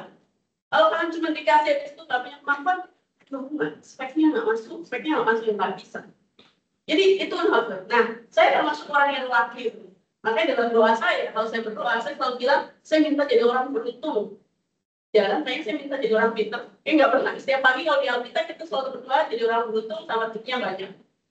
Karena beruntung itu kita nggak ngerti, berarti datang dari mana aja gitu. Nah, kembali ke growth mindset. Ini jadi ketika growth mindset, ketika saya di Alkitab, apakah saya ya udah saya udah jadi direktur, dan saya banyak, misal gitu ya, maksudnya merasa saya udah cukup aja. Tapi saya masih belajar. Akhirnya saya dapat Australia Award for course tentang explore gitu ya. Ini full beasiswa dan kita ngobrolin soal explore, kita ngobrolin soal gimana berjejaring di internasional. Tahun ini lagi sih dapat lagi, saya dapat dari Australia Award, dari ASEAN Australia Center, saya belajar lagi dari teman-teman ASEAN yang punya bisnis.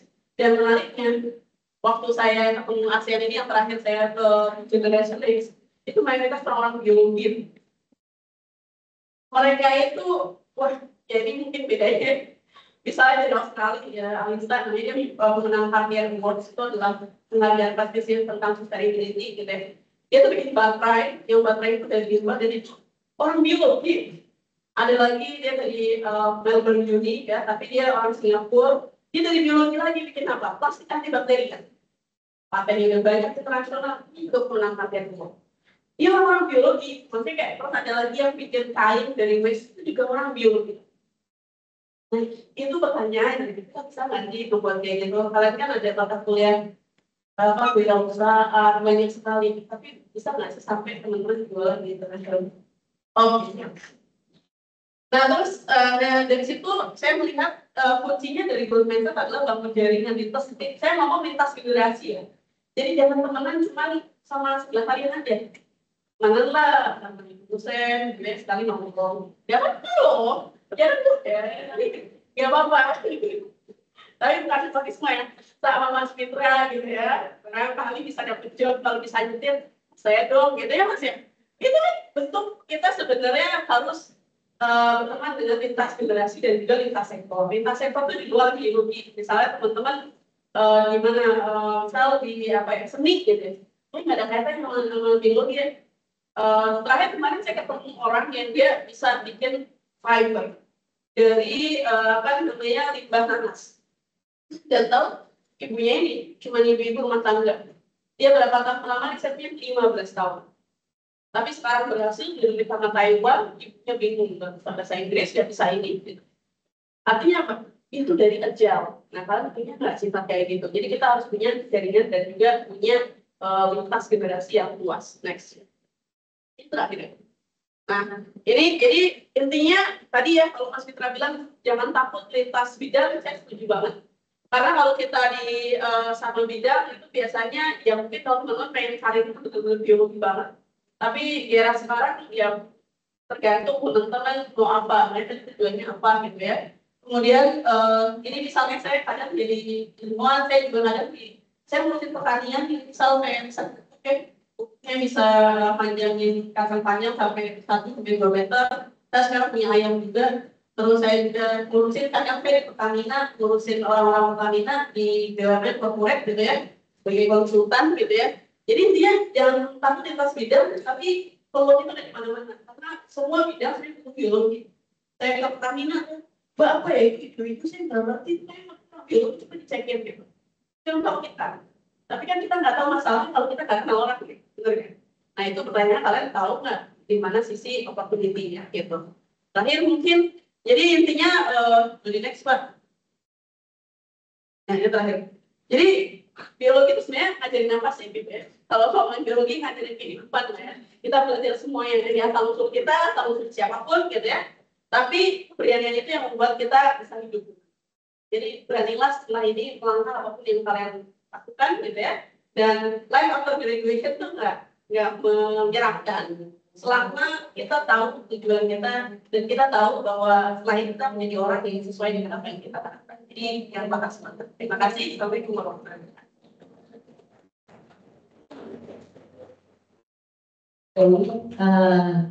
Materinya sangat luar biasa ya. Mungkin gak cuma teman-teman aja yang belajar dari Bapak Fitra dan juga Bu Falatifah. Saya juga ikut belajar banyak dari kedua beliau ini, begitu.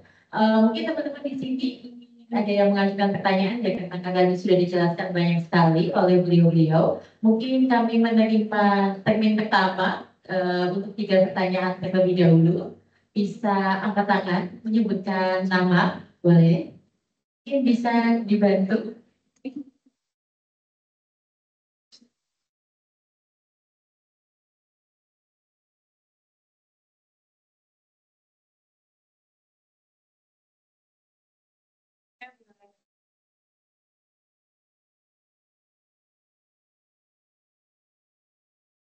Cek. Saya kenalin nama aku Ichika Kasya, aku dari angkatan 2020. Aku mau nanya sekaligus cerita sedikit aja karena saat ini aku tuh lagi ngerasain fase-fase di mana aku tuh merasa lulus dan aku bingung harus kayak gimana karena selama 4 tahun terakhir aku punya pengalaman pekerjaan aku tuh di bidang luar biologi, yaitu di bidang sosial media spesialis dan konten kreator. Terus pas udah aku dari kayak gini, aku tuh lihat malah banyak opportunity job dari bidang biologi sendiri dan aku tuh pengen masuk ke job situ. Tapi yang aku bingungin gimana caranya dan aku harus mulai dari mana lagi. Terutama aku tertariknya itu di bidang biologi itu lingkungan karena kebetulan aku ngambil yang 3 ekologi dan ternyata tuh jobnya tuh lebih menarik kayak apa mungkin aku udah bosan di sosmed tapi gimana jadi bingung ya jadi aku mulai dari mana lagi. Itu aja sih paling pengen ada. Baik, mungkin sambil teman-teman mempersiapkan pertanyaan selanjutnya, mungkin kita bisa jawab dulu dari para narasumber. Oke, menarik gini ya. Kalau bicara dari sosmed, kemudian pindah ke BMG. Sebenarnya kalau bicara itu pindah itu gampang-gampang aja selama kamu bisa menarasikan kepindahan kamu itu. Paham nggak? Jadi misal saya itu hire anak manajemen ngurusin medsos saya. Dia nggak nyambung, tapi karena dia punya portfolio organisasi ngurusin apa namanya medsos dan dia menjadi influencer, akhirnya saya tarik dan benar grow gitu kan. Terus misal kamu sekarang pengen dibalikan, kalau misalnya saya di sosial media, dan konten kreator, dan juga biologi, ya sekarang kamu punya dasarnya kamu bisa biologi. Jadi kalau dibilang saya bingung soalnya sih bisa di kreator salah, kamu sudah jadi lulusan biologi dan SSI bukan S konten kreator gitu, benar ya? Jadi itu udah dasar. So jangan insecure dulu. Kamu sudah punya basic, oke? Yang kedua, masalah portfolio kamu lebih bagus di konten kreator, itu nilai plus. Jadi jangan jadikan justru malah kan ini enggak, justru nilai plus. Siapa di sini yang jadi konten kreator? So sini. Gak ada, cuma kamu aja. Kamu tuh udah nilai plus sendiri kamu. Satu angkatan ini yang wisuda, ternyata kamu aja yang konten kreator. Artinya apa? Ketika kamu nanti mungkin kerja di live ya, saya nggak percaya di Auditex, semuanya konten. Anak kita konten, saya pun konten sekarang. Jermannya sekarang sosial media, biologi aja sekarang konten, benar nggak? Berarti kamu punya nilai plus. Jadi jangan berpikir negatif bahwa tapi kan aku di sosmed ini justru itu pengalaman yang melebih dari orang lain. Jadi sudut pandangnya harus diubah. Kalau kamu tadi di sebelah kanan tadi dirubah lagi di sebelah kiri itu seperti ini gitu. Nah itu yang harus ditonjolkan. Kemudian yang kedua, ketika kamu switch di suatu apa namanya suatu karir ataupun kamu pengen kemana gitu, yang kamu harus pahami adalah ingat lagi ya, maksudnya kamu tuh pengen berubah menjadi seperti apa? Generasi sekarang tuh loncat-loncat ya kadang ya. Jujur kami di perusahaan, kalau lihat loncat-loncat saya bukan seneng, saya nanya kenapa keluar? Kenapa ini? Kenapa? Karena hari ini anak sekarang tuh nggak istiqomah. Orang zaman dulu bisa kerja 30 tahun, 50 tahun. Hari ini 2 tahun pindah, setahun pindah, 3 bulan pindah. Menurut kalian sepertinya bagus. Menurut kami di industri itu enggak. Makanya tadi diperkuat lagi dengan kira-kira setelah ini kamu berapa tahun, 5 tahun untuk di sini setelah itu pindah, tapi harus relevan. Jadi dibalik aja sudut pandangnya sebelum kemudian Itu sangat bisa karena SSI ya, bukan SKM. SSI. Oke, mungkin itu terima kasih.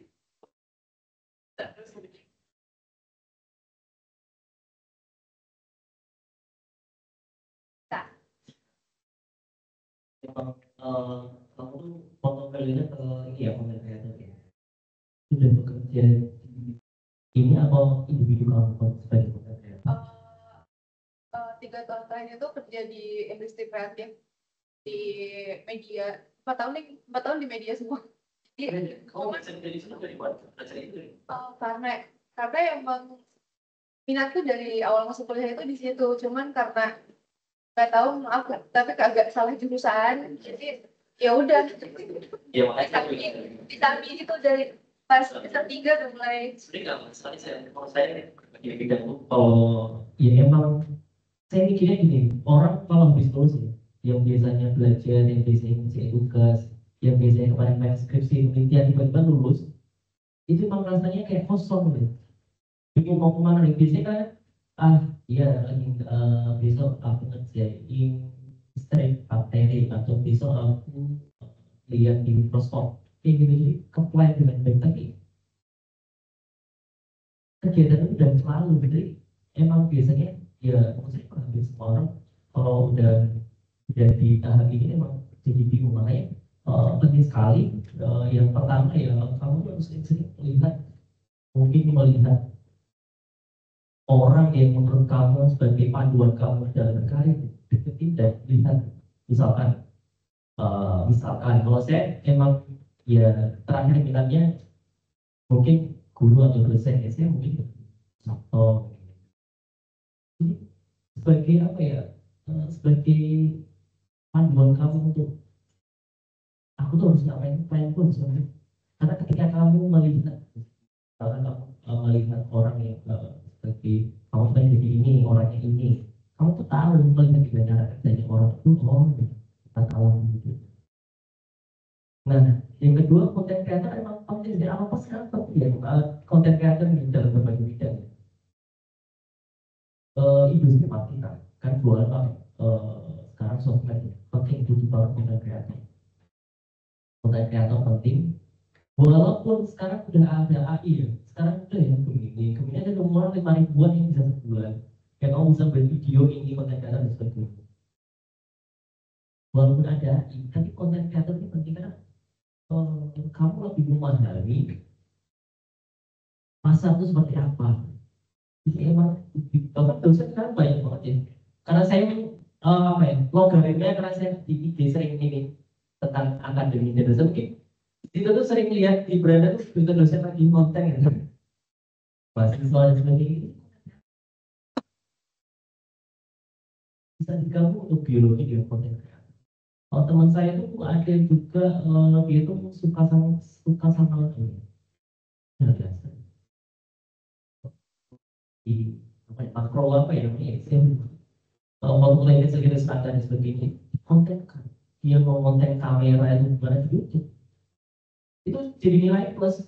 Nggak semuanya, meskipun sekarang teknologi kemudian dipelajari di YouTube gimana, nggak banyak orang tuh mau mempelajarinya, dan kamu sudah di tahap sudah mengetahui dan proses aja kamu ikuti. Misalkan kamu pengen jadi apa, dosen, seseorang yang jadi para panduan ya kayak gitu. Kalau ngomong dengan dia benar, jadi kamu jadi paham nanti banyak ngomong sama, karena melihat kegiatannya role model kamu jadi tahu sampai sekarang. Dan sering-sering lihat video motivasi. Ya, oke. Baik, jadi ininya jangan dibuat jadi kelemahan begitu ya, justru itu bisa jadi kelebihannya jika. Mungkin pertanyaan kedua dari teman-teman calon wisudawan ya, ini yang sudah menyebutnya nggak teman-teman mahasiswa, teman-teman calon wisudawan nih, ada yang mau bertanya tidak ya? Kebetulan ketika alumni ya, kalau biasanya motivasi kan belum tentu dari alumni yang sama ya, dari alma mater yang sama gitu, cuman Hari ini kita sudah menghadirkan dari alumni biologi sendiri gitu. Biologinya biologi undip lagi gitu. Jadi harapannya memang bisa menginspirasi teman-teman calon wisudawan di sini gitu. Mungkin ada yang ingin bertanya lagi? Baik, oke. Wisda, mungkin bisa dibantu untuk mic-nya.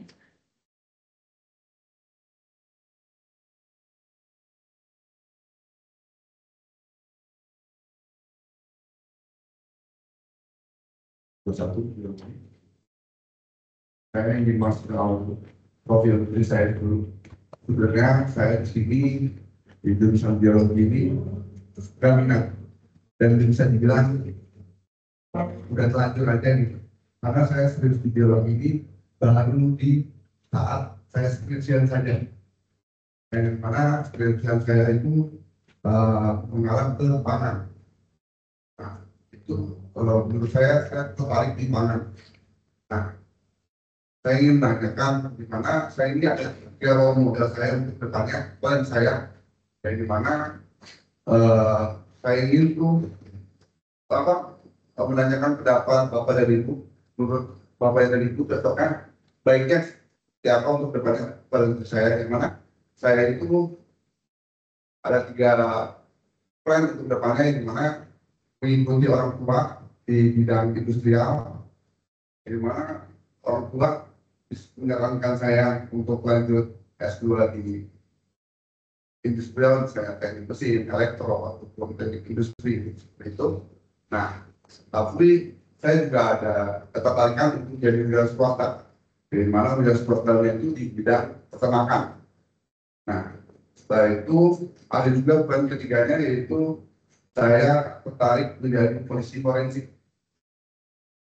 Nah, menurut Bapak dan Ibu, baiknya seperti apa? Apakah saya mengikuti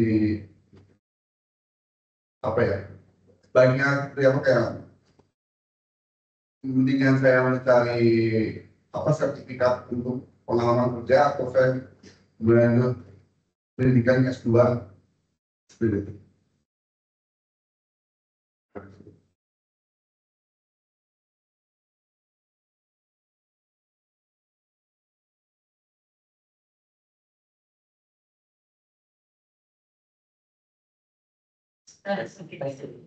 Oke, baik. Kamu itu sayang banget ya.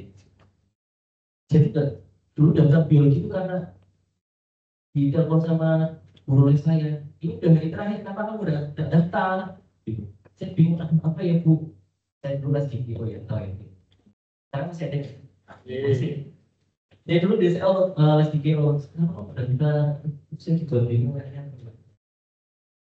Saya pilihnya apa juga? Nilai ujian saya yang tinggi biologi 98 ya. Saya kan yaudah biologi aja nih, terus saya ke tempat les kan saya tidak tarik. Udah tarik ke orang. Kalau saya akhirnya saya masuk ke desa aja. Apa sih biologi itu orang-orang belajar apa sih? Kayak meraningkan gitu. Itu hal meraningkan dari karena kita pada saya pengen jadi teknik. Nah, lambat tahun saya itu belajar mikrobiologi, kenal sama mikrobiologi bakteri, virus, jamur, alga dan lain-lain. Ini infeksi. Jadi kalian tahu nggak molekuler itu kan susah ya? Biotek molekuler, PCR dan sebagainya itu susah dipahami oleh orang-orang yang pertama kali tahu. Sekarang untuk belajar. Jadi kenapa? Dia tentang mikrobiologi.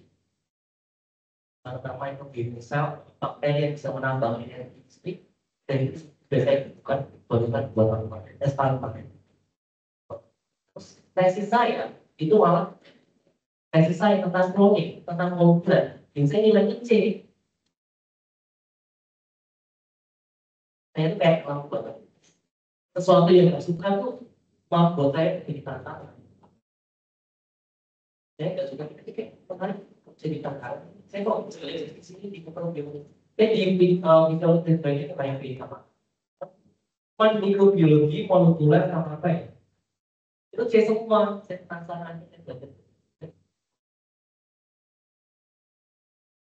Ini saya sedikit tentang mikrobiologi dan saya karena ya akhirnya memutuskan S2 karena saya lama-lama yaitu melihat peluangnya dalam mata itu saya yang sering dapat kita ya yang sering dapat menghargai dan sebagainya. Pengen punya motivasi, jadi ngomong jalan kamu plan kamu akan juga pengen. Saya juga pengen.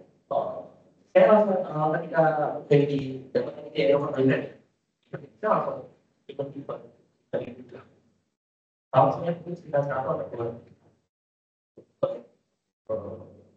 pemerintah di dalam hal kedepannya sama ikut. Saya menemukan kalau pertanyaan itu seperti ini, saya tuh harus pilih apa gitu ya. Saya tuh bingung, saya punya plan A, B, C, D dan sebagainya. Yang kita buat yang melekat, yang paling baik, kamu politiknya apa yang menggelora yang kita pernah yang dibaca, misalkan kamu ingin bagaimana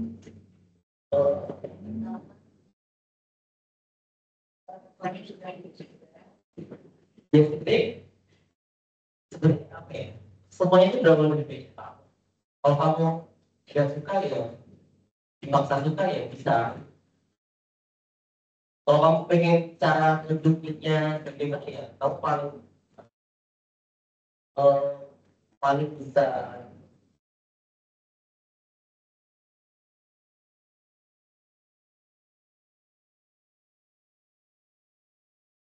kamu paling bisa punya banyak kesempatan di mana? Pendidikan kan, wirausaha atau dua-duanya, wirausaha dan pendidikan, gak masalah kalau bisa di-compare itu. Karena apa? Ini yang menarik dari biologi. Kamu sebagai orang tuh penelitinya, tapi kamu juga punya produk mau sendiri bisa kamu jual sebagai wirausaha. Beda sama kayak manajemen hukum. Kalau mau usaha misalkan bikin stem cell misalkan ya, orang itu mungkin atau orang manajemen mau bikin stem cell, dia keuangannya paham, berarti dia harus punya peneliti, ya.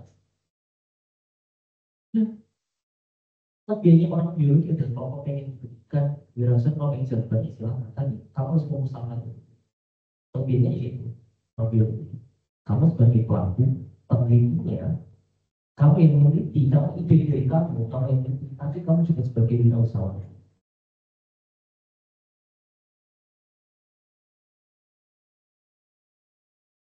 Oke, ini pilihan yang sulit buat kamu ya.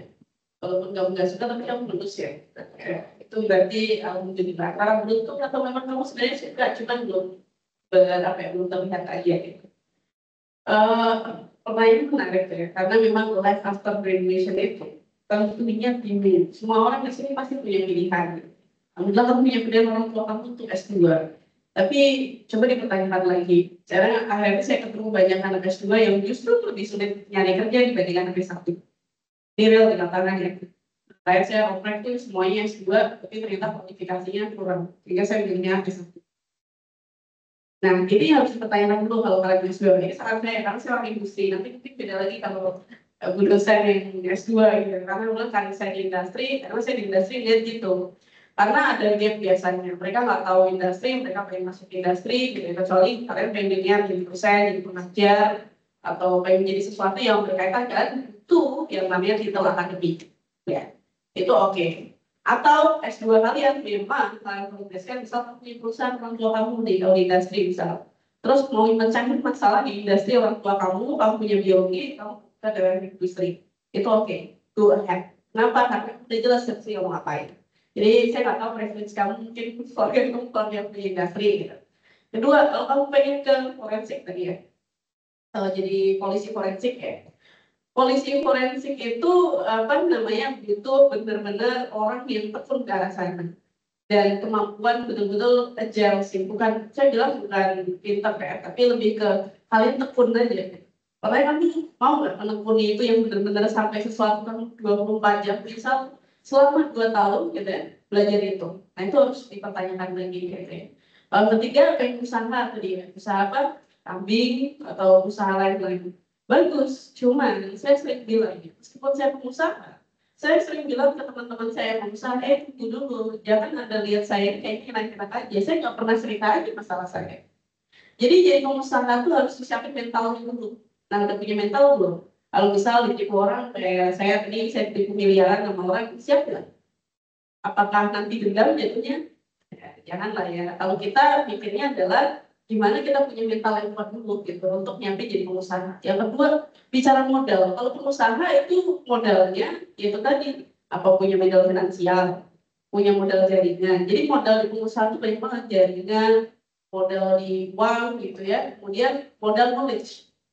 Pernah nggak beternak misal kambing 1 ekor aja? Belum pernah kan? Nah, teorinya udah tahu.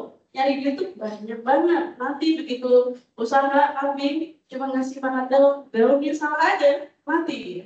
Berapa juta beli kambing? 2,5 juta modal belanja. Nah itu juga dicoba pelan-pelan. Jadi kalau kamu pengen tiga-tiganya, saya nggak bisa ya, saya terus terang aja. Dulu awal saya lulus, saya pengen punya 3. Pertama, saya pengen S2. Kedua, saya pengen punya bisnis. Ketiga, saya punya yayasan dan sekarang yayasan yang menaungi komunitas. Sama mentor saya bilang punya mentor saya bilang gini, impossible. Kenapa? Betul, karena pertama itu tadi saya nggak punya privilege, orang tua saya nggak kaya raya, saya sebagai nilai S2, kan dia di mantus-mantusan. Dia S2, pas setelah bangun dulu, tinggal tidur aja, duitnya jalan. Kalau saya belum, saya tidur, bisnis saya masih tidur, bukan bisnis saya yang jalan. Paham maksud saya? Jadi coba ditanya itu karena jangan aku bisa semua ini kayaknya. Ya semoga kalau kamu memang super dan kamu memang punya misal mau tidur kamu cuma sejam, ya nggak apa-apa. Tapi kalau kamu nggak mau, aku pasti pengen menjadi orang yang masih nongkrong, yang masih punya teman di sini. Jangan, dulu deh, paham nggak? Jadi it's about yourself, kamu yang kemana gitu ya. Ya decide di sana sehingga nanti kamu nggak menyesal. Karena kan penyesalan datangnya di akhir ya. Jadi saya cuma ngasih tahu gambaran realitanya aja, gambaran yang sesungguhnya ketika kalian sudah lulus nanti. Mungkin itu. Terima kasih.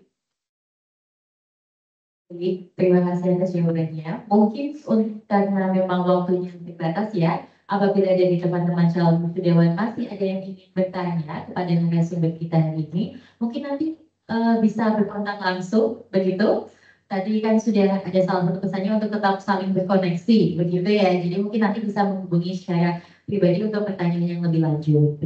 Mungkin sebelum kita menutup, saya izin bertanya, mungkin ada tips atau saran dari narasumber sedikit saja untuk teman-teman calon wisudawan kita yang nantinya pasti akan terjun ke dunia pekerjaan. Betul?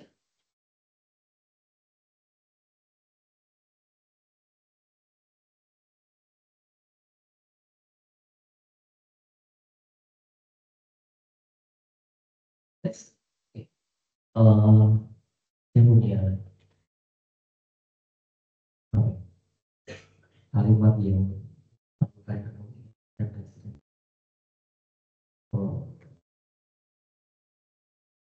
kalian itu bukan dipaksa, tapi kan akan terpaksa. Jadi kalau kalian dipaksa, terpaksa nanti akan terbiasa. Dipaksa itu bukan dipaksa.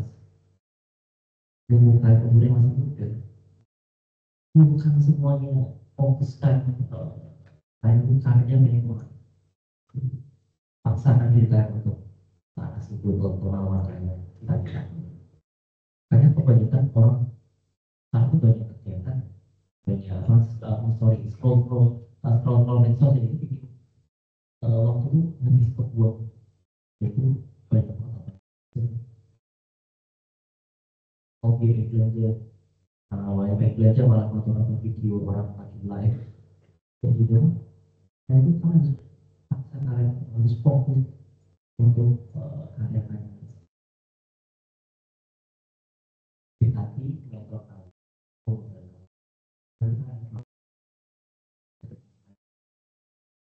Dan kan secara alamnya kan mempelajari sendiri di kamu dan hanya berdoa.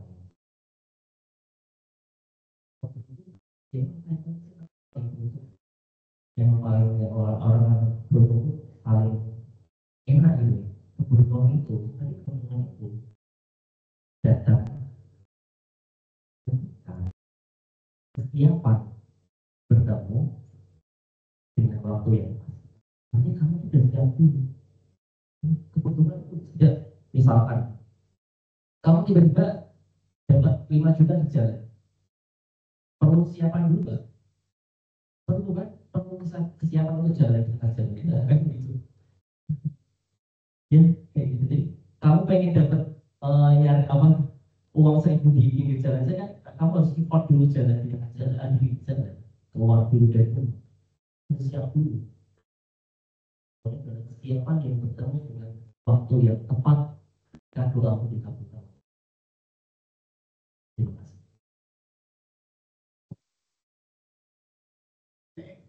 Ya, kalau dari saya sederhana, saya punya prinsip hidup itu satu, you my life at time will know. Jadi kalian itu bisa muda. Hari ini kalian muda, besok mau lulus apa enggak, hari ini kalian muda, mau tidur atau bergerak atau lari, tapi waktu itu nggak bisa ditunda. Jadi yang bisa kalian tunda itu cuma kegiatan, tapi waktu nggak bisa. So detik pun kita nggak bisa muter waktu. Jadi kuncinya setelah lulus, ya sekarang muda atau kalian di kosan dulu. Dan mikir di sini ngapain? Jangan ditunda dulu sampai frustasi orang lainnya. Habis itu ngapain? Habis ini ngapain? Itu makin frustasi. Jadi jangan pernah menunda apapun gitu, saran saya. Jadi kalau kalian masih punya kesempatan untuk membuat aksi sesuatu sekecil apapun itu, planning sekecil apapun, do that, lakukan itu gitu. Karena itu yang saya lakukan gitu. Jadi menjadi lulusan ketika kita sudah menyandang gelar, itu bukan gelar kita yang membuat kita petantang-petenteng ya, rasanya. Tapi bagaimana kita justru bermanfaat bagi lingkungan kita. Misalnya teman-teman yang ada di sekitarnya, misal, oh ada fermentasi mereka bikin kuku di PKK kan bisa bantu bermanfaat. Itu juga bagian dari bentuk bermanfaat misalnya gitu ya. Kalau ngomongin pekerjaan gitu ya, pekerjaan itu ada di mana-mana. Pertanyaannya, kalian match siapa enggak? Saya tanya ke semua teman-teman saya berusaha, mereka semua nyari yang namanya pekerjaan. Saya berkali-kali ditanya baik teman saya dari UK, dari Thailand, mereka itu malah sih Pak, I need you again. Tapi tidak ada sebenarnya. Jadi dia butuh replika saya, tapi saya bilang saya belum punya. Kenapa? Karena memang saya belum menemukan orang yang benar-benar mungkin kayak saya. Rekomendasi tadi sekali lagi. Jadi untuk menjadi seperti itu, gimana caranya teman-teman harus disiplin. Jadi setelah ini bukan malah setelah lulus bingung mau ngapain, harus lebih disiplin lagi. Kalau biasa bangun jam berapa? Jam 9 gitu ya. Ya cobalah bangun jam 5. Berdoanya tadi kata Mas Fitra lebih panjang lagi harusnya gitu. Karena setelah skripsi ternyata badai belum berlalu gitu ya. Yang kedua berarti harus lebih bergerak lagi. Karena di dalam Quran pun kalau saya di tempat saya kita suruh untuk dimana kita banyak bergerak gitu ya. Bergerak itu melakukan kalau sudah selesai satu kerjaan, lakukan yang lain gitu. Jangan stuck di Instagram, kecuali kalian punya kepentingan ya tadi konten kreator memang butuh bikin konten. Tapi kalau kalian nggak punya rasa, sayang banget waktu kalian habis di situ. Jadi pergunakan waktu kalian dengan baik karena itu yang menentukan masa depan kalian menurut saya. Bukan soal seberapa pintar kalian, tapi seberapa kalian bisa menggunakan waktu itu. So semangat ya, dan juga jangan menyerah intinya, karena nggak kalian aja dan nggak sendiri kalian, kita semua nih Prokato dan teman-teman di biologi ini dalam rangka mendukung kalian untuk menjadi generasi yang optimis. Jadi lulusan biologi harus optimis. Saya sering berhadapan dengan profesor, dengan teman-teman dari ITB, dari manapun, mereka oh dia kira ITB, tapi saya pede, kenapa? Karena bukan lulusan, tapi bagaimana kita harus confident. Nah, kadang kelemahan kita ya, sekarang biologi atau di itu mereka merasa aku lebih ini juga, padahal saya tegaskan juga kita semua sama setara, belajarnya sama, cek aja SKS sama. Tapi gimana kalian bisa menerapkannya? Mungkin gitu dari saya, terima kasih. Baik, kita sudah sampai di penghujung acara ya. Terima kasih kepada Bapak Fitra dan Ibu Falasifah atas banyak sharing pengalaman dan juga insight baru pada teman-teman calon wisudawan ke-108. Terima kasih pada teman-teman calon wisudawan yang tadi sudah aktif berdiskusi. Sebelum menutup acara pada sore hari ini, saya izin untuk mengundang Prof. Sabto selaku Kepala Program Studi Biologi untuk menyerahkan sebuah kenang-kenangan kepada narasumber kita. Mungkin saya izin mempersilahkan yang pertama kepada Bapak Fitra Adi Prayogo untuk bisa maju ke depan untuk penyerahan kenang-kenangan.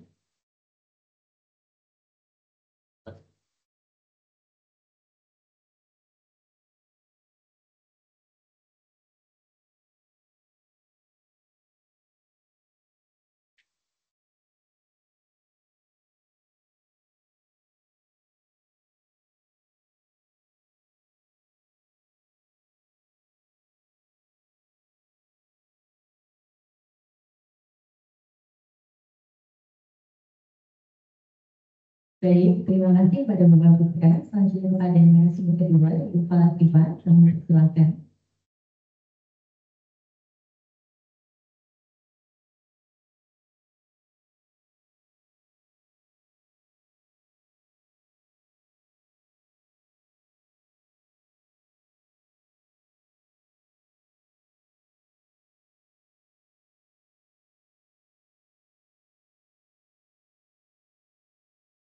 Baik, selanjutnya merupakan sesi foto bersama. Mungkin bisa kami persilahkan kepada teman-teman calon wisudawan untuk bisa berdiri. Mungkin diposisikan Mas Suci, fotonya di depan atau Ya, di depan. bagaimana? Oh, bisa. Foto bersama. Karena ada backdropnya. Oh iya, mungkin teman-teman mahasiswa bisa kita maju ke depan sebentar. Untuk narasumber mungkin bisa turun dan diposisikan di bagian tengah yang sini untuk narasumber begitu. Disusul oleh Bapak Ibu dosen, mungkin bisa maju ke depan untuk kita foto bersama. Teman-teman mahasiswa mungkin bisa maju ke depan. Yang merasa tinggi, tolong di belakang. Yang merasa tidak begitu tinggi, bisa di depan.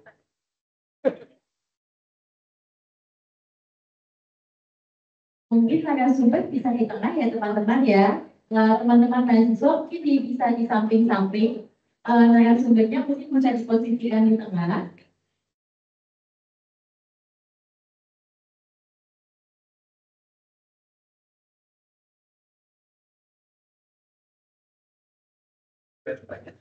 Tahu mas?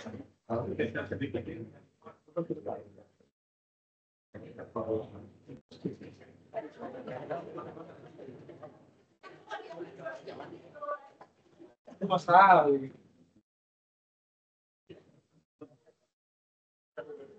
Mungkin yang cowok-cowok bisa naik ke atas panggung untuk diposisikan kita foto bersamanya.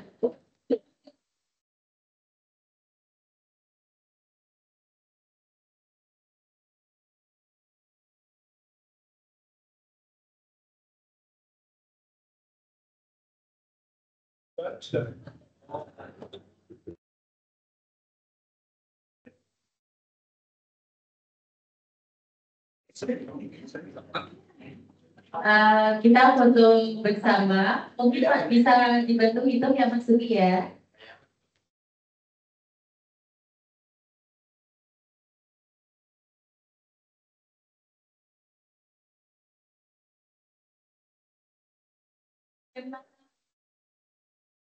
Semuanya kita unik bermartabat dulu. 1, 2, 3. Bermanfaat. Semuanya kita unik bermanfaat.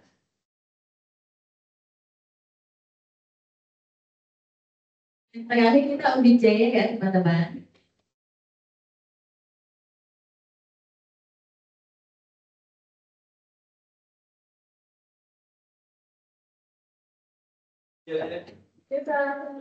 Selanjutnya kita gaya bebas ya, mungkin bisa ekspresif teman-teman.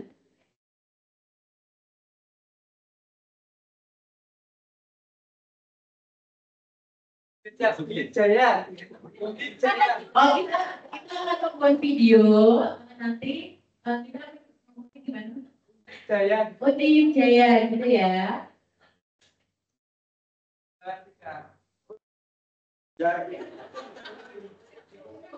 Mungkin bisa dikasih abang-abang dari saya ya Mas ya. Oke. Teman-teman, sudah Mas? Oke, kita mulai. Satu, dua, tiga, putri.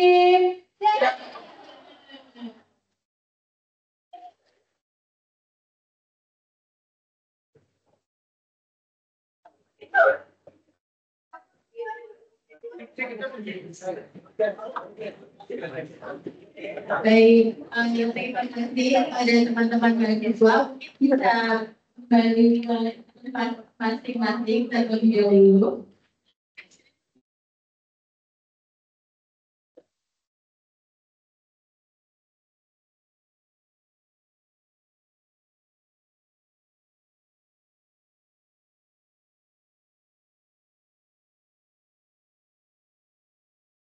Ya, baik. Kita sudah sampai di penghujung acara. Terima kasih kepada Kepala Kipa dan juga Bapak Fitra yang sudah berkenan hadir pada sore hari ini. Terima kasih juga kepada teman-teman calon wisudawan yang sudah memperhatikan dan juga atensi yang luar biasa kepada narasumber kita pada sore hari ini. Kita sudah sampai di penghujung acara. Selaku moderator dan juga perwakilan dari panitia acara alumni sharing, saya Rizky Sari izin pamit undur diri. Wassalamualaikum warahmatullahi wabarakatuh. Waalaikumsalam.